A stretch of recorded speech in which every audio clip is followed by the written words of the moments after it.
แต่ว่าสิเอาเงินให้บาทนี่3 ล้าน 3 ล้าน 5 แสน แสนแต่ว่าเงินแสดงว่าเงินเรือ 280,000 280,000 ก็เซ็นเอาได้ให้เตียงเลยเติมมันซะ 250,000ตีเหลือ 280,000 7,500,000เนาะ นี่ ให้บ่เตียบเพิ่นใส่น้ำมันรถ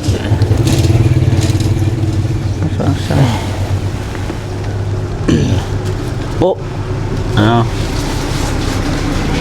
เอาตำรวจ 1 2 3 4 5 6 7ผมขอบใจหลายเด้อเมทันกับเมบัวที่มาอุดหนุนในห้านเบานุ่งก็ผมขอบใจหลายก็ทางเบานุ่งกับครอบครัวก็มีหยังเพิ่นว่าตอบแทนก็ผมขอบใจมีแต่คำอวยพรให้ทั้งแม่ๆทั้งสองทานเพิ่นขอให้อยู่ดีมีแห้งนะความเจ็บอย่าได้ความไข้อย่าสิมีคอยหังให้มีคอยร่ำให้รวยเฮงๆปังๆตลอดปีตลอดศาสตร์อย่าเจ็บอย่าจนพบกับครอบครัวเด้อแม่เด้อสาธุ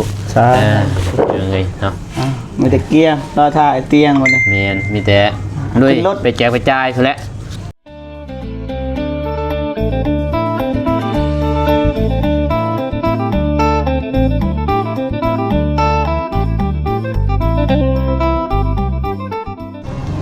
ปา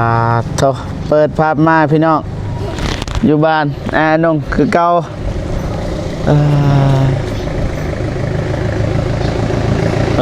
นงก็แต่ว่าบังเอิญพี่น้องเจอคนดังคือเก่าสบายดีเด้อน้องนะแมนว่าน้องนะ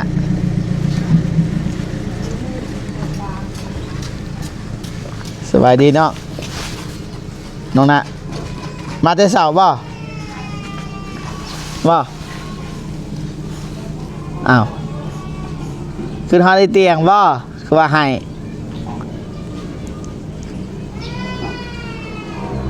น้องนะให้แล้วพี่น้องเอ้ยบกวนแล้ว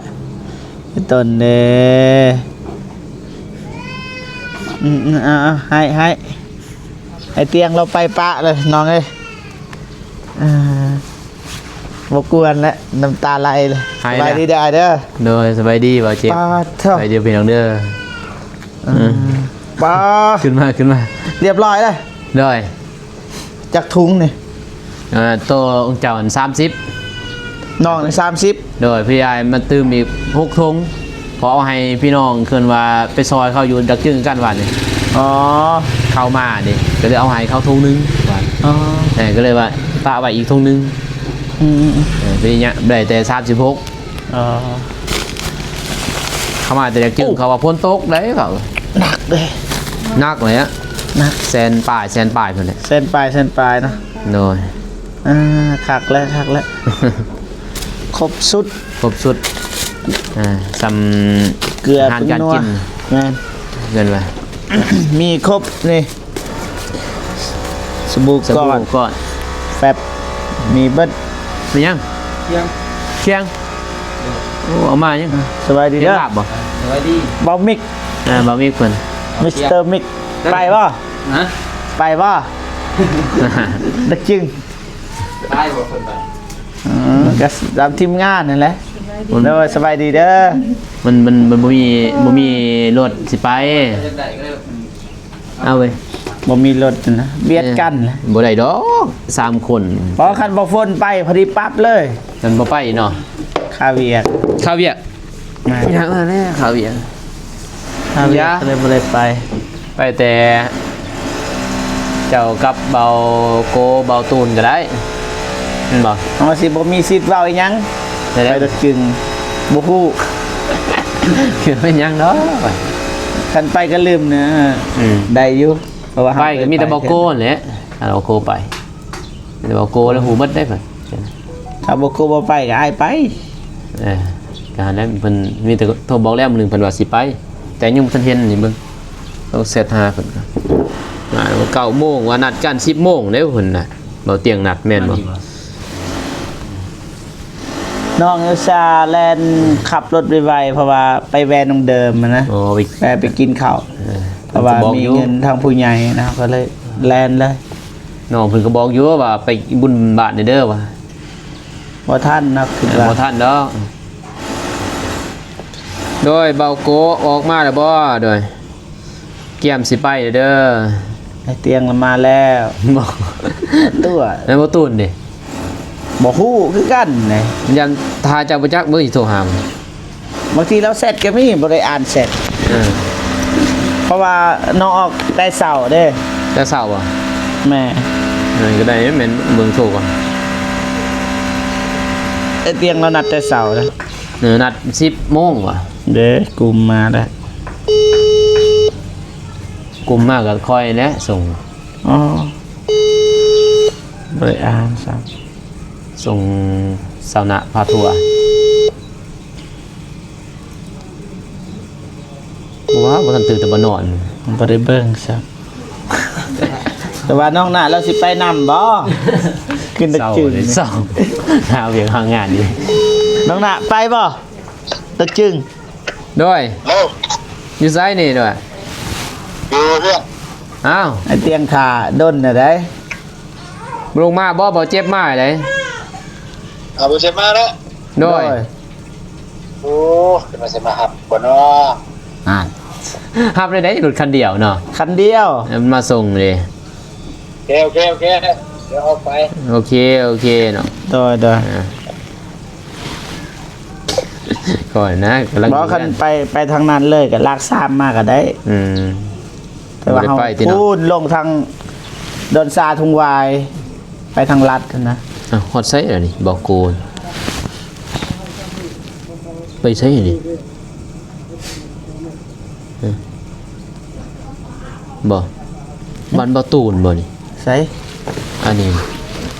บ่ได้ทางไปบ้านบ่ตูนบ่นี่ อ่ะอันนี้อยู่บ้านเฮาอันนี้ อันนี้หัวดำ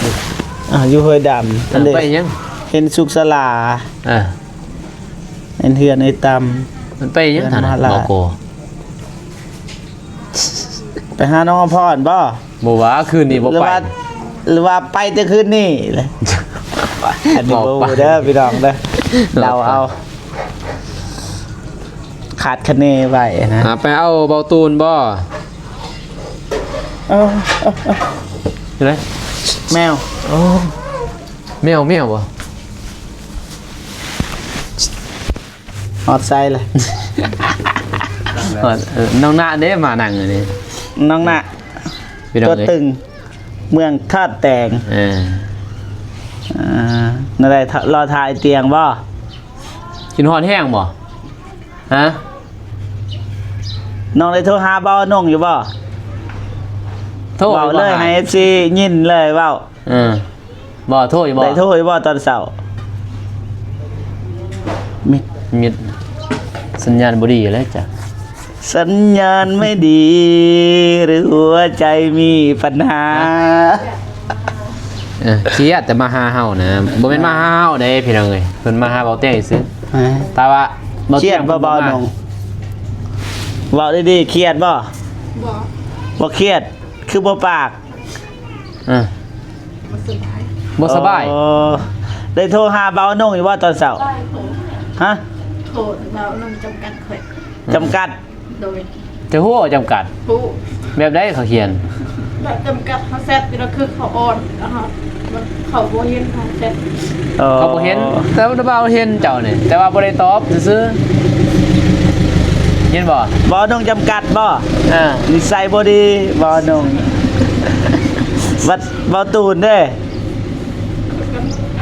จำกัดนิสัยบ่ดีบ่เมกเด้ โบมีเสร็จโบมี บ่มีบ่เตียงเด้ โบมีเสร็จโบเปลี่ยน อ้าวเป็นยังคือบ่มี คนดังมันต้องมีนะ เฮา คือน้ บ่ อง ดัง น่ะ มันมีเนาะ เออ คนดังและคนดังเป็นฟ้าสาบานนินทาสาบานดูทุกข์ คือบ่โทรหาบ่เจ็บ เออ บ่เจ็บก็จำกัด เร็วเบิดทีมงานน่ะเร็วเบิดเฮ็ด บ่ดีหมดบ่หมดเลยเนาะ ทำกันได้พี่น้องเอ้ย เอาเลยอะมาให้บ่ให้ฟังบ่เศร้าเด้ บ่ มันก็ม่วนอยู่ได้น้องน่ะให้นี่ ม่วนบ่ ม่วน เป็นแบบหมอลำ นี่ลูกคออย่างอะนะ เออ เมื่อยดำเลย แม่ พี่ น น้องเลย เบิ่งเด้อสิถ่ายคลิปกันเด้อน้องเด้อ เงียบเด้ออย่า เงียบ ให้ ก่อน นี่เดี๋ยวไม่งานก่อน บางยาบ่ได้ถ่ายเด้อแต่ว่าตอนนี้เริ่มถ่ายแล้วเอ้าบัดนี้เนี่ยทั้งหมดทั้งมวล ใส่ใบ 30ถุงแม่น ใบ บ่ เอาดิใบไปนอนติมันนอนติไอ้บ่าบ่เอามาติเหนื่อยอยู่แล้วโหรายละเอียดหมด อ๋อ มันเท่าไหร่ เบื่อป่ะ โดยที่นึงเลยโมเมนต์เขาสิจำกัดดอกแต่เขาเมื่อยซื้อ FC ก็เข้าใจแล้วพี่น้อยเนาะโมเมนต์ว่าอิหยังดอก แต่เฮายังบ่ทันเข้าใจ อ่า บ่เจ็บบ่ทันเข้าใจ จะเป็นหยังเนาะเป็นใครบ่ บ่สบายเป็นได้บ่สบาย เดมาเลยเด เขาจะบอก นั่น ใส่ เดใส่สุดเต็มรูปแบบ มันบอกตูนมากเลยเขายันสลบอยู่ประจักฮะเครียดหรอบ่ เขียนไม่ก็ได้ ปลากระป๋องแพ็คหนึ่งบ่ปลาระป๋อง อ๋อบกเขียนในลุกเลยจ่ายเงินบกครบ 3 ล้าน5 แสนบ่ ข่อยก็อยากซอยอยู่ นี่เนี่ย อ่าน เขา30 ถุงละ 10,000 โดย เหมือนถุงละ20ถุงละ20เหมือนถุงละ สามพัน 10ถุงละ20 30 ถุงกับ6 แสน โดย แล้วก็แพบกิโลหนึ่งอะไรแพบนี้30ถุงถึงอยู่3,600,000 โดย แล้วก็หมักเพชร30ถุงกับ300,000ถุงหนึ่ง โด 10,000 ยโดย แล้วก็ปลาแดกแล้วก็30ถุง30 ปุก ใส่ มี3,600,000คือกันนี่ โดย เกลือกับ30ถุง1,800,000แล้วก็แป้งนัว30ถุง600,000ปลากระป๋องตัวนี้5 แพ็คเป็น500,000แล้วก็นมหน่อยบ่เว้ยเล็กตะซ้อยหน่อยหัน30 กวด150,000มีไว้3 แก๊ส150,000 โดย ถืออยู่450,000รวมทั้งหมดแม่น3,500,000เห็นบ่เอาเลย3,500,000 3,500,000โดยโดย รวมทั้งหมดเนี่ย3,500,000 แต่ว่าไอ้ถ่ายคลิปแล้วบ่นี่ ถ่ายแล้ว อันถ่ายจักสิอาได้ยังมันได้ถ่ายหลายๆเทื่อสรุปหลาย ตัวนี้ เทื่ ก็ อ เจ้าเด้ โดย ผู้ใหญ่เพิ่นเด้ทาง โอ เจ้า เคมันจะว่าสิเอาเงินให้บาทนี่3 ล้าน 3,500,000 แสนแต่ว่าเงินแสดงว่าเงินเรือ 2 280,000 2,800,000 ก็เสียอะไรให้เตียงเลยเติมน้ำมันซะ 2,500,000ตีเหลือ 280,000 7,500,000เนาะ นี่ ไอ้บ่เทียบเพิ่นใส่น้ำมันรถ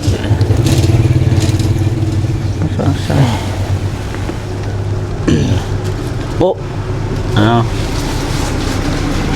เอาตำรวจ 1 2 3 4 5 6 7 8 9 10ล้านหนึ่งพี่น้องเอ้ย1 2 3 4 5 6 7 8 9 10 2 ล้าน1 2 3 4 5 6 7 8 9 10 3 ล้าน1 2 3 4 5 แสนเป๊ะ ครบ โดย ดีแล้วบ่แม่นผู้หญิงครบบ่ อันนี้ลักษณะ ครบบ่กับอ้าย ครบบ่โอ้ยอย่าจับไปบ่เป็นเดี๋ยวเงียบเลยอย่าเลิกเลยจ้ะห้ามเลิกนี่เบิกจะเลยเจ็บตาข้างเลย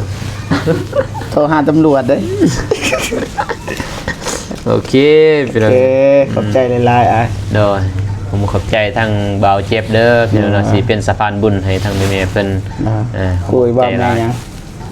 แม่ท่านกับแม่ แม่บัว เนาะ ก็ ผมขอบใจหลายเด้อแม่ท่านกับแม่บัวที่มาอุดหนุนในห้านเบานุ่งก็ผมขอบใจหลายก็ทางเบานุ่งกับครอบครัวก็มีหยังเพิ่นว่าตอบแทนก็ผมขอบใจมีแต่คำอวยพรให้ทั้งแม่ๆทั้งสองทานเพิ่นขอให้อยู่ดีมีแห้งนะความเจ็บอย่าได้ความไข้อยู่สิมีคอยหังให้มีคอยร่ำให้รวยเฮงๆปังๆตลอดปีตลอดศาสตร์อย่าเจ็บอย่าจนพบกับของครัวเด้อแม่เด้อสาธุ สา ยังไงเนาะ มีแต่เกียร์รอท่าไอ้เตียงวันนี้ แม่นมีแต่ด้วย ขึ้นรถ ไปแจกไปจ่ายพุ่นแหละเอา บ่มีไปบ่ คันมีรถนี่อยากไปอยู่ดอกเนาะ ไปบ่ แต่ว่า ทางหลัง ทางหลังบ่เป็นไปดอกทางหลัง พอได้บ่ ก้อนกลุ่มมันหอดพุ่น บ่ขี่ทางหลัง โอ้ยไปตกอยู่ในเวียนเลย บ่เพิ่นขี่ทางหลังได้ก็สิ มัดบ่ สิให้ไอ้เตียงอ่ะส่วนน้องเพิ่นไป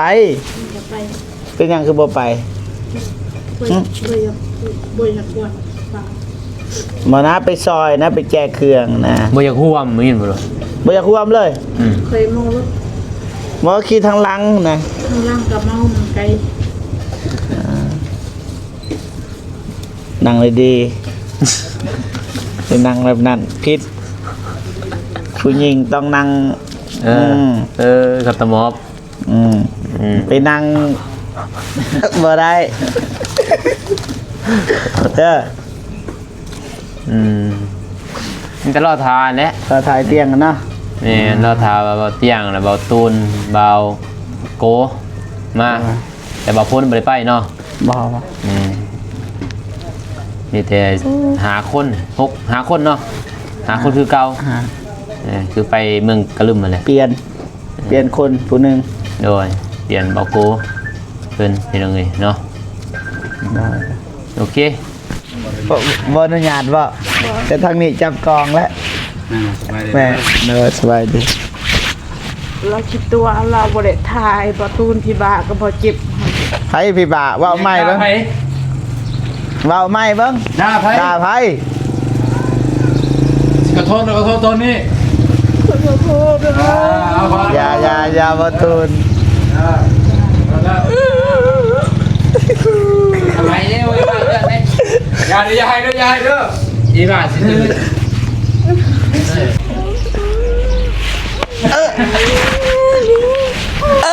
พี่น้องเอ้ยเบิ่ง ว่าโยเก็บเครื่องนั้นได้ล้านเลยมันสิเสียเกือบล้าน มาเฮ็ดหยังคันบ่ให้ถ่ายฮะ อย่าแก้เกือบล้านเลยพูดให้หมอล้านตื่น เจ็บอ๋อสนะแกง ถ่ายคลิปนิดนะพอได้มีถ่ายแล้วบ้าง โอเคพ่อพี่น้องเนาะบ่เจ็บก็สิจบคลิปก่อนเนาะ